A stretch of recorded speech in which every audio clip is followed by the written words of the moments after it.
Hello, welcome to the channel. This is Abhilash Marichi and I talk about data, product and life. I have been through mental rut many times in my life, and in this video I'm going to tell you how I got out of this mental rut, and maybe that will help you as well. Before getting into how I recovered from the mental rut, let me tell you what was happening during the mental rut. 1. I was always on low energy, dragging myself to get anything done. 2. I was aimless and unproductive. 3. My memory power decreased. 4. My overall health deteriorated to its low. 5. No progress on the spiritual path. I stopped meditating. In my most balanced days, I used to meditate for an hour a day. And 6. Too many thoughts on uselessness of life. If you are facing any of these things, maybe some of the tips which I give you in this video might help you to come out of the mental rut. So here it is. The first step to recovery is to recognize that something is terribly wrong and to start addressing it. One day I was feeling so thirsty, but I felt so tired to just get up and drink a glass of water. I felt so terrible at the time. If I have to motivate myself to just get up and drink a glass of water, then that's the low one should not be in. From that moment onwards, I started recovering from my mental rut. The very first thing which you need to do is to go get professional help. If you have gone into the rut so deep, that clearly shows that your friends, family and well-wishers could not help you now, but they can still support you. A professional, a doctor can recognize you scientifically and give you the right direction. For me, when I got diagnosed, I was way too low on vitamin B12. I had to take multiple injections to get my B12 level up high again. For me, that was the root cause of what was happening with my energy and my mental state. So, diagnosing it properly is always the best thing. Most of the time, we think we can understand our body, mind, the way it works and all, but we don't. And we need to seek help at the right time. So do not ignore it. If you're feeling too low for a really long time, you need to address it. And that is the first step. Second thing, what I started doing is to exercise.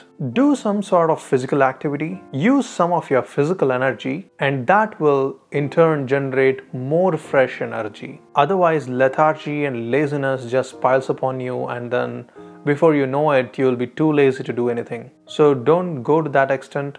Start exercising. You don't have to do a complicated exercise. You just do something very simple like walking, running if possible, and doing some kind of stretches every day. That will help. And to keep you on track, you can join some yoga classes or take a gym membership, go there, or just going to a park and walking for some time and coming back would really help you. So the third thing which I started doing is I started saying no for whatever I didn't want to do. Just go ahead and say no to everything that you don't want to do, that drains your energy in a negative way, or the things that puts you in a negative atmosphere. Just say no to all of that.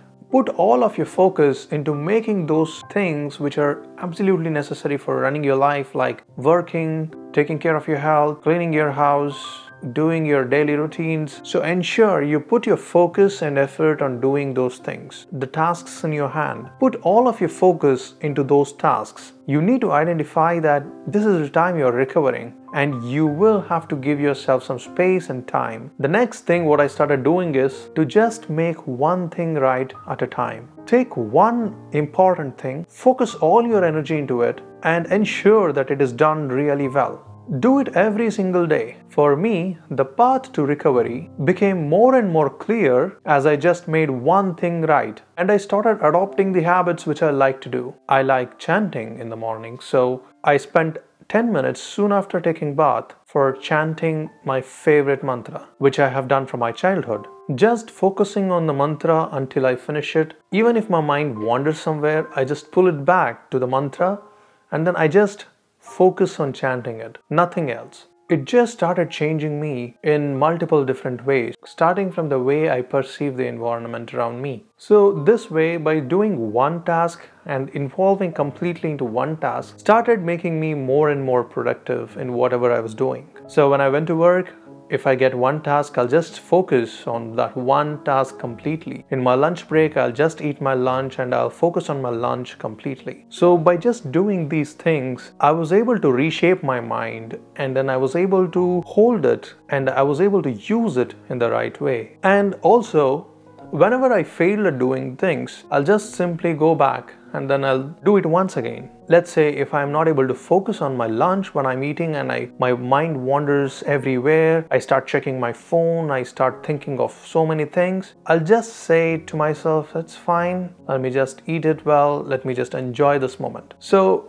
getting back to the moment and enjoying that moment starts opening you up in many different ways that you might not know. Then I started journaling. I started writing my day as much as possible. At the end of the day, I was just writing the summary of the day. I used to write what I could have done better and what I can improve on. Even though I did not work on improving myself, but just by recognizing that, okay, this part of my day I could really improve, or recognizing that this work I could have done better, just makes you more focused when you do the same work next time. It enhances your memory, and also it helps you to offload your thoughts at the end of the day before you hit the bed. And the next thing what I started doing is to sleep well.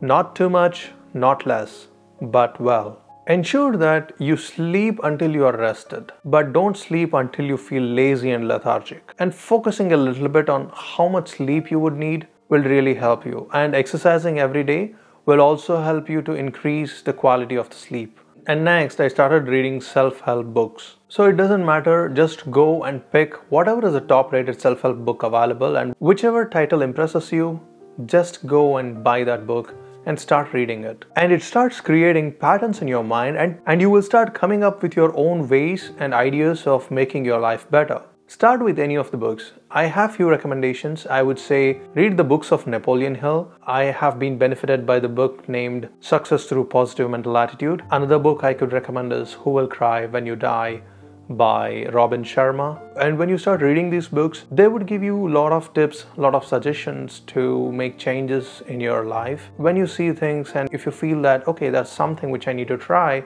just go and try it and just see what happens. You don't have to tell it to the world that you're changing. You just do it by yourself, just grow by yourself, and that's it. The magic starts happening slowly, and then your life becomes wonderful. And next thing, I started meditating. English word meditation actually gives a very broad meaning. I would say I alternate between two kinds of meditation. One is called japa, that means chanting a word or a mantra over and over again, which will help you to hang your monkey mind on the japa, and then suddenly you'll start sensing a level of peace and calm. The second one which I do is mindful breathing. In mindful breathing, you just sit and then just focus all your attention on the process of breathing. Breathe in and breathe out. Just focus on that. If you can't focus on it, mentally say breathe in and breathe out whenever you breathe in and breathe out. And that is a basic meditation which is taught to all the Buddhist monks, and there's a great way to start your journey in meditation. That really helped me to become more and more peaceful and become more and more focused. So this is the path which I follow to recover from my mental rut. I hope some of these suggestions helps you to come out of your mental rut, whatever it may be. I'm telling you, you can come out of it when you start doing as much as possible from your end and pushing a little bit more. Thank you, stay safe and have a nice day. Bye-bye.